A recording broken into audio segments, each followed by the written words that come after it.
జగతః పితరౌ వందే పార్వతీ పరమేశ్వరౌ గురవే సర్వలోకానాయ నమః. ఈరోజు హిందూ సమ్మేళనానికి వచ్చినటువంటి పూజ్య గురుదేవులకు, ముఖ్య అతిథులకు, అదేవిధంగా హిందూ సమ్మేళన కమిటీ సభ్యులందరికీ కూడా శుభాభినందనలు తెలుస్తూ, గురువు గారికి పాదాభివందనం చేస్తూ, మనకు మిత్రుడు భగవద్గీతలో 2-3 అంశాలు మాట్లాడమని 10 నిమిషాలు టైం ఇచ్చారు. అది మన యొక్క సనాతన ధర్మం యొక్క విశిష్టత గురించి నాకు వచ్చినటువంటి అర్థమైనటువంటి 2 విషయాలు మీ ముందు ఉంచుతాను. దయచేసి అందరూ కూడా నిశ్శబ్దంగా ఉండి విషయాన్ని స్వీకరించగలని విజ్ఞప్తి. ధర్మక్షేత్రే కురుక్షేత్రే సమవేత యుయుత్సవ మామక పాండవాచైవ కిమకుర్వత సంజయ. ఇక్కడ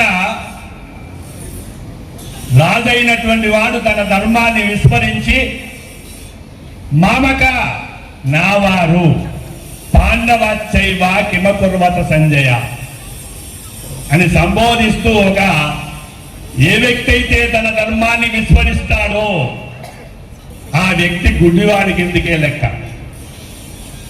కాబట్టి అక్కడ ప్రారంభించబడినటువంటి భగవద్గీత ఎత్ర యోగేశ్వర కృష్ణో ఎత్ర పార్థో ధనుర్ధరః తత్ర శ్రీ విజయో భూతి ధ్రువాని తిరుమతిమవ.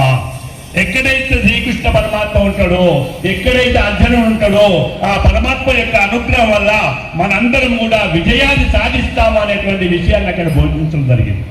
ఈ మధ్యకాలంలో అర్జునుడు కూడా ఏం చేస్తున్నాడంటే తన యొక్క బంధువులను చూసి తన ధర్మాన్ని విస్మరించి యుద్ధం చేయడానికి భయపడి నకాంక్షే విజయం కృష్ణ నజరాజ్యం సుఖాని చ కిం నో రాజ్యేన గోవిందః కిం భోగైర్జీవితేన వా.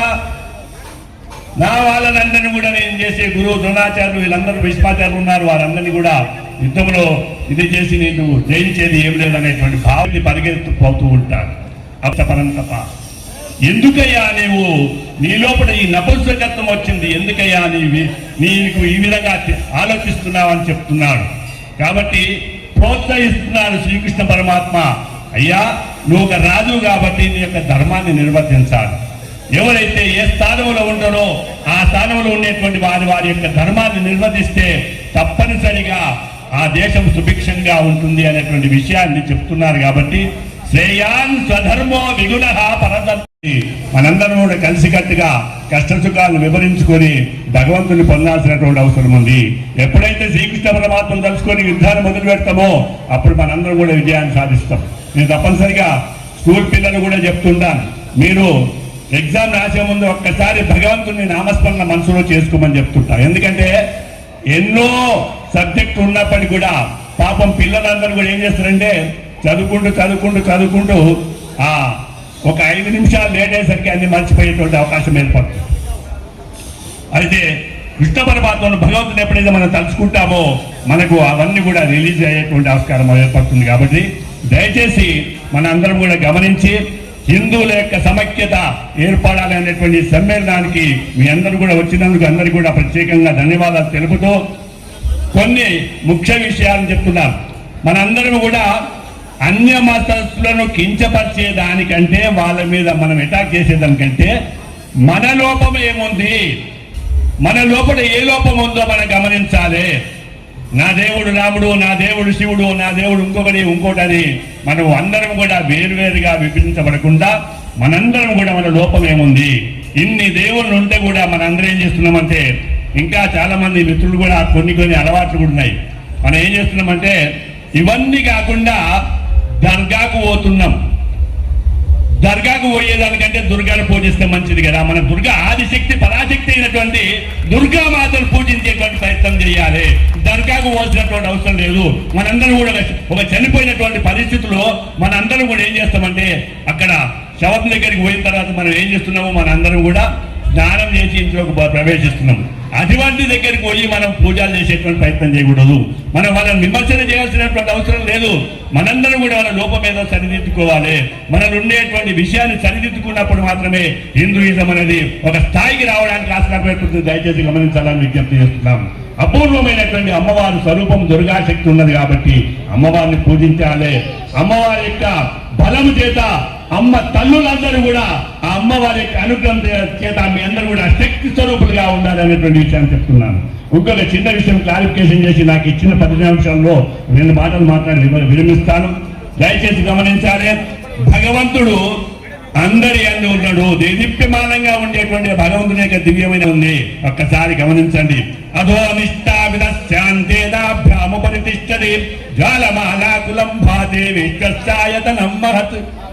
కంఠము దాకా ఈ యొక్క దేదీప్యమానమైనటువంటి ఆ శక్తి స్వరూపము 10 అంగుళాల దూరంలో ఎప్పుడు ఆడుతుంటది. అదే శివస్వరూపము.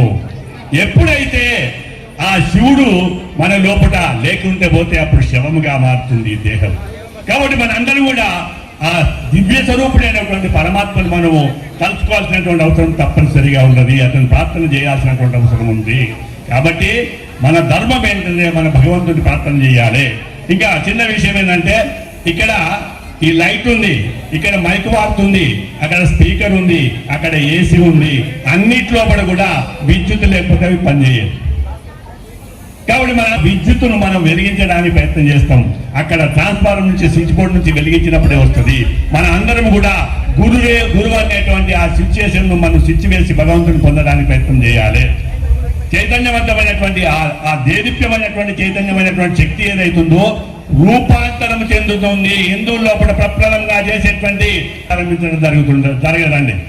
ఆ గణపతి పూజలో గౌరమ్మను తయారు చేసి ఒక వక్క పెట్టి అక్కడ పూజ చేస్తుంటాం. మూలాధార చక్రం నుంచి అధిష్టాన స్వాధిష్టాన అనాహత చక్రం వరకు ఒక దివ్యమైనటువంటి తేజస్సు నాభి నుంచి పైకి ప్రవహిస్తుంది ఊర్ధానికి. కాబట్టి మనందరూ కూడా ప్రయత్నపూర్వకంగా చేస్తూ ఒక ప్రక్రియ పూజ అనేటువంటి ఒక ప్రక్రియ విధానాన్ని చేసి చూడచోపచారు.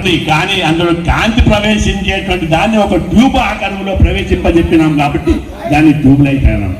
అదేవిధంగా శక్తి ఏదైతుందో రూపాంతరం చెందినప్పుడు నారాయణ స్వరూపముగా ఇంకో స్వరూపముగా శక్తి స్వరూపంగా అక్కడ ప్రవేశిస్తుంది తప్ప కులాలు ఉపకులాలు ఇవన్నీ కూడా ఉన్నాయండి.